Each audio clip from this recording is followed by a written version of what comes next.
Bom dia a todos, bom dia a todas.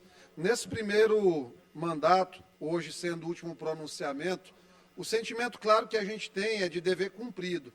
Dever cumprido na medida que nós, nessa caminhada, aprovamos muitas coisas que foram importantes e impactaram diretamente a vida das pessoas. Acabou a eleição, os mandatos reconquistados, alguns colegas aqui, alguns infelizmente não, outros foram para outros voos. Os que não conseguiram renovar, a gente deseja o melhor da vida para todos eles, fica aqui o nosso carinho.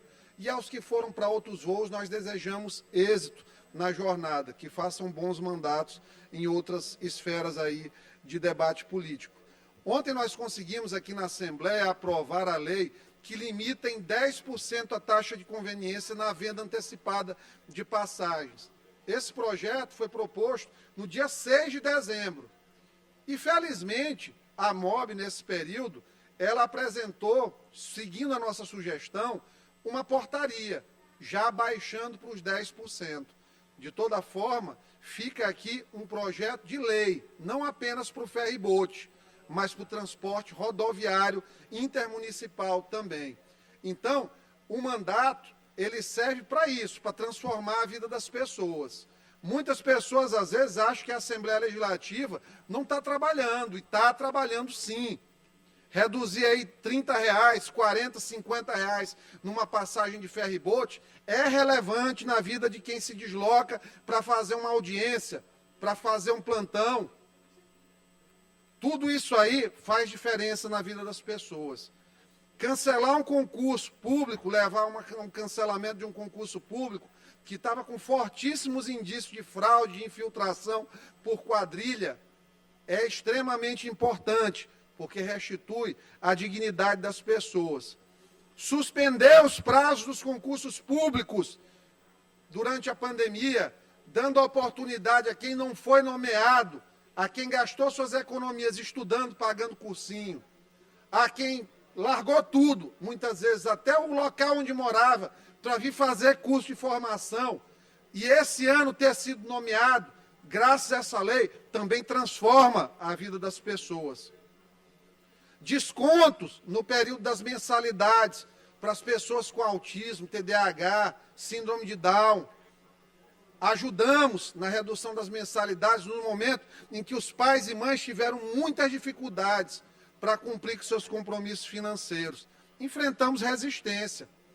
Reconhecer o portador de fibromialgia, que tem uma doença dura, pesada, silenciosa, e que muitas vezes é mal interpretada pelas pessoas que não têm um entendimento, que acham que é uma pessoa depressiva, fraca, reclamona, que sente na pele todo dia.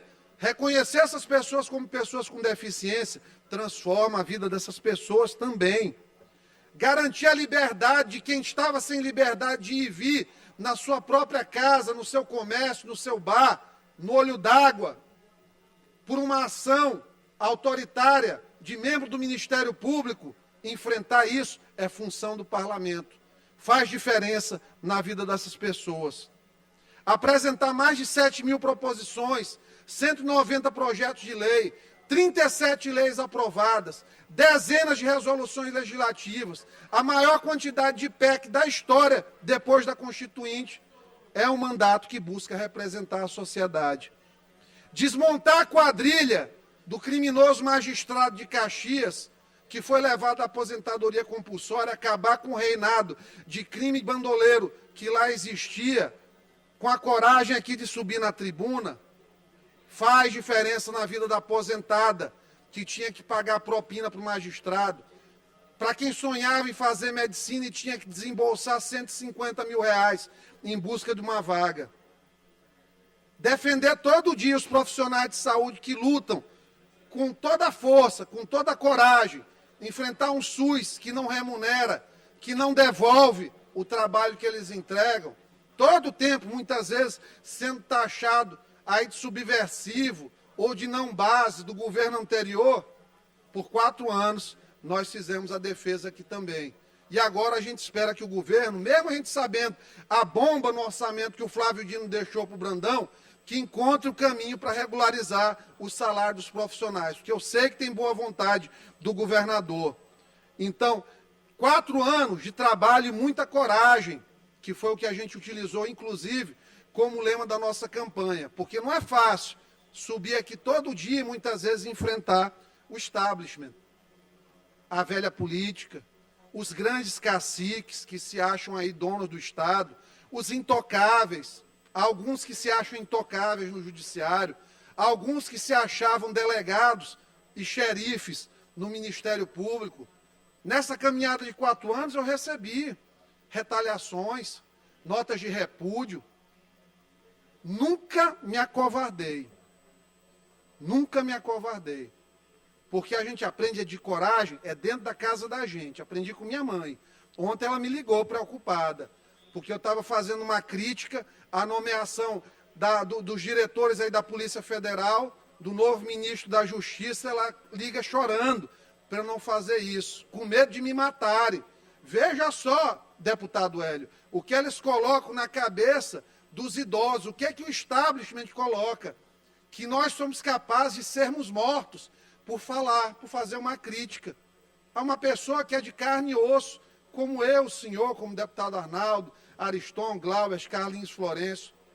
Imagina o que seria a infertilidade da vida de um mandato que um parlamentar teria se ele subisse aqui na tribuna e tivesse podadas as suas palavras.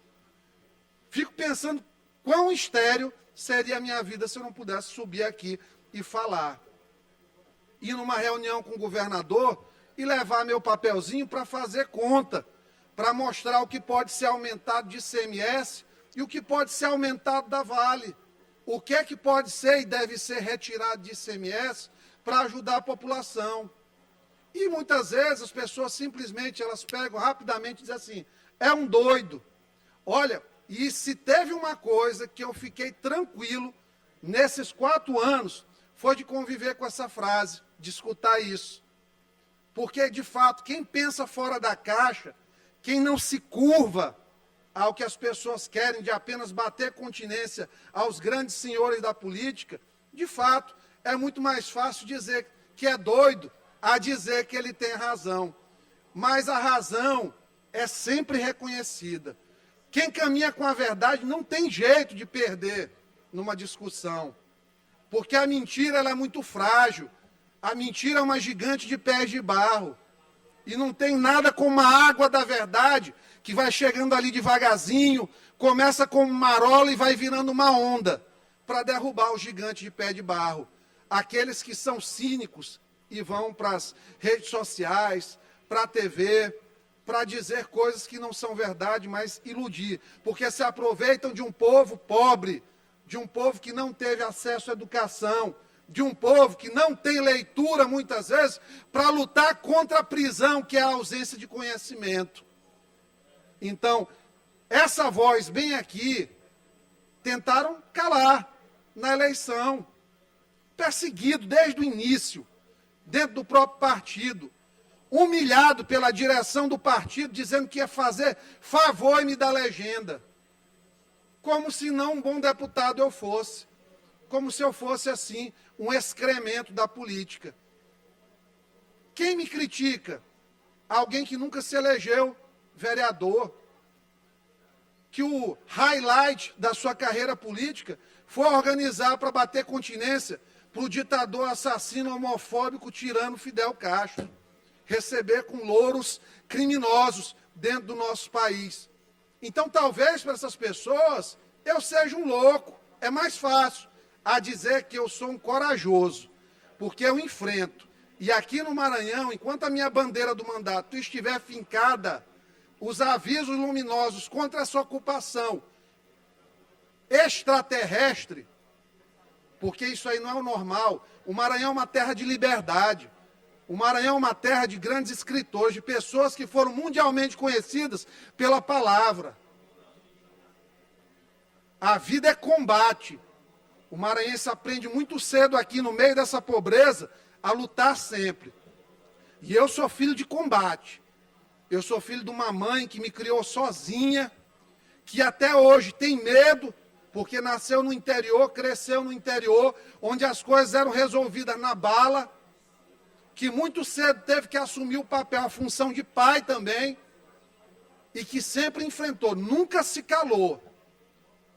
A minha tia que faleceu, a mesma coisa. Sempre se levantaram contra as mentiras dessas pessoas, desses tiranetes que hoje se levantam em Brasília. E começaram a conhecer a cor da chita, porque lá em cima não tem passapano para coisa errada. Quando entra lá no radar, o couro começa a comer. E vai comer cada vez mais.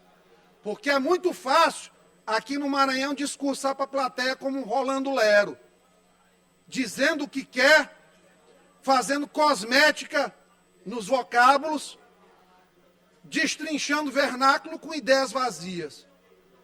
E, infelizmente, nessa formatação de Assembleia, no próxima legislatura, na qual eu venci graças à equipe que me acompanha, as pessoas que acreditam em minha família, nós vamos ser um pouco esvaziados, essas vozes.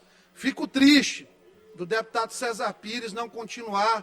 Queria que ele estivesse presente aqui conosco hoje para lhe dar um abraço, mas fica, deputado César, um forte abraço ao senhor que por 4 anos aí segurou de maneira altiva, bico seco, perseguido em suas coisas, seus requerimentos aqui muitas vezes vetados dentro da Assembleia, mas que de maneira muito altiva nos ensinou muito sobre o que é a dinâmica de um parlamento. Fica a minha gratidão. Mandar um abraço para o Marco Aurélio, que foi um cara sensacional. 2, 3 reclamações que eu fiz para o Marco no curso da condução, da liderança, mas sempre foi um cara decente, nunca apunhalou pelas costas.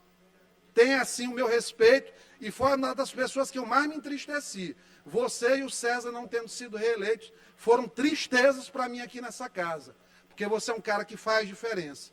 Infelizmente, na sua cidade já tem um sentimento anticomunista grande, e isso aí lhe prejudicou. Você pegou uma culpa que não era sua, mas eu tenho certeza que você vai se levantar, como uma ave mesmo que renasce, esse mito do Fênix, eu tenho certeza que você vai voltar em grande estilo, do estilo que você merece, para essa casa, para essa Assembleia ou para voos maiores, porque você é uma pessoa boa, você é um amigo, e meu muito obrigado a você. Mandar um abraço ao Ciro Neto, que não veio hoje aqui também, que é um companheiro que não vai renovar o mandato, mas que um cara muito cheio da palavra dele, de fato, uma pessoa especial, amigo Ciro aí também, um forte abraço. E ao nosso senador aqui, Carlinhos Florencio, vai passar de maneira brilhante aí o bastão para o seu filho, vai ser com certeza muito bem recepcionado entre nós. Fica esse abraço, assim como as amigas Socorro, Joaquim, doutora Helena, todas essas pessoas maravilhosas que sempre nos acolheram muito bem aqui no parlamento. Então, 4 anos passaram muito rápido. Foi um mandato em que nós ficamos praticamente 2 anos com a nossa vida alterada por conta desse terror que foi essa pandemia. Então, a gente poderia ter feito muito mais. Nós poderíamos ter legislado muito mais. Nós poderíamos ter ouvido as pessoas muito mais. E eu tenho certeza, obrigado, meu Deus, pela correção de rota que o senhor nos oportuniza agora com essa continuidade de mandato, para fazer mais, com muita força, com muita garra, porque o nosso Maranhão precisa, a nossa cidade precisa, também São Luís, que é um projeto nosso para 2024, colocar uma proposta séria para a cidade, não essa brincadeira aí que alguns concorrentes ou pré-concorrentes começam a colocar. Projeto de cidade, discutido com pessoas que entendem de gestão, dialogado com pessoas que fazem boa política. Não poderia esquecer também aqui do deputado Paulo Neto, da minha amiga Betel, que foram pessoas importantes. Paulo Neto, quase vizinho de gabinete, um cara que sempre me orientou demais em toda essa caminhada. E, claro, o registro ao final do nosso presidente Otelino, que nesses 4 anos mostrou o que é ser um presidente de poder, respeitando a autonomia do parlamento, a pluralidade de ideias entre os colegas, garantindo espaço democrático para que todos colocassem as suas posições, sem jamais ter retalhado quem quer que fosse aqui nessa casa. Então, para mim, é uma honra ter tido meu primeiro mandato com o presidente Otelino à frente dessa casa. O senhor pode ter certeza disso, presidente. E assim, diante de tudo aí que se avizinha, lhe desejo êxito nos seus próximos projetos. Fora aqui da esfera da casa, dentro da casa, eu acho que o senhor tem muito a dar pela política ainda e tem muito a crescer. Maranhão tem poucos quadros com a sua estatura política aqui. Então, a gente torce para que logre êxito e seja reconhecido da forma que merece ser nessa construção. A todos os colegas, a todos os funcionários da casa, membros do gabinete militar, todos da imprensa que nos deram espaço perante a opinião pública, a imensa maioria das vezes com o reconhecimento que um bom mandato ele deve ter. As críticas que tivemos, aprendemos com elas, com as que foram pertinentes.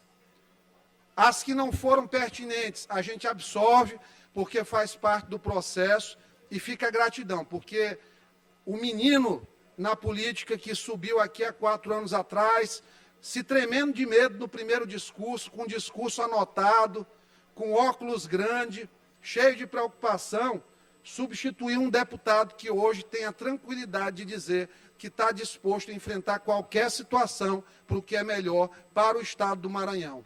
E muitas vezes a gente sofre perseguições ou os dissabores do caminho, mas a gente já entende que faz parte do processo e que são escolhas.